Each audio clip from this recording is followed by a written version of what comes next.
طب ايه اللي بيحصل دلوقتي؟ انك كل ما تتحرك شوية حاجة تحصل تشتتك، تقول ده انا ممكن ما افوزش، انا ممكن ما اوصلش، انا ممكن يحصل لي حاجة، فتقف تاني وخطواتك تتراجع تاني. الطريق اللي كنت ممكن تعديه بسهولة جدا عمال يرجعك. الطريق اللي كنت ممكن تاخده في سنة بقى في سنتين وتلاتة واربعة وبرضه مش راضي عن النتيجة.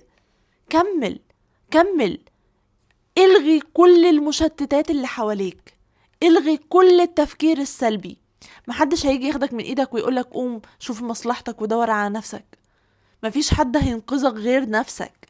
مفيش حد هيقولك بجد قوم وتحفز ويلا بينا واشتغل وهيبقى كويس وانت شاطر وانا واثق فيك. اوكي، ممكن الكلمتين يدولك يعني تشجيع ها والسلام، بس مفيش حرفيا حد هينقذك غير نفسك. ولا حتى الكلام اللي انا بقوله لك ده هينقذك. دي حاجة ممكن تفوقك انك تفكر مع نفسك شوية، ولكن لو ما عندكش انت الارادة يبقى كل ده ملوش لازمة.